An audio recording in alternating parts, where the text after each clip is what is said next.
ঢাকা বিশ্ববিদ্যালয় কেন্দ্রীয় ছাত্র সংসদ ডাকসু নির্বাচনে এবার উৎসব মুখর পরিবেশ তৈরি হয়েছে ক্যাম্পাস জুড়ে। ২৮টি পদের বিপরীতে এরই মধ্যে বিক্রি হয়েছে ৫৬৫টি মনোনয়নপত্র। প্রথমে ফর্ম বিতরণ ও জমার শেষ দিন ছিল সোমবার, কিন্তু শিক্ষার্থীদের ব্যাপক আগ্রহের কারণে সময় একদিন করে বাড়ানো হয়েছে।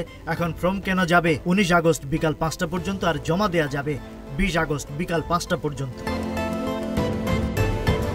প্রধান নির্বাচন কমিশনার অধ্যাপক ডক্টর মোহাম্মদ জসিমউদ্দিন জানিয়েছেন, ডাকসু নির্বাচনে কেবল বৈধ শিক্ষার্থীরা অংশ নিতে পারবে। যদি কারো নাম অপরাধীর তালিকায় পাওয়া যায় তাহলে ভোটের আগেই তার প্রার্থিতা বাতিল করা হবে। হল সংসদেও ব্যাপক সাড়া মিলেছে। এখন পর্যন্ত ১,২২৬টি মনোনয়নপত্র সংগ্রহ করা হয়েছে। শুধু সলিমুল্লাহ মুসলিম হলে ৭১ জন, শহীদুল্লাহ হলে ৯৭ আর অমর ২১ হলে ৮৪ জন প্রার্থী মনোনয়ন নিয়েছেন।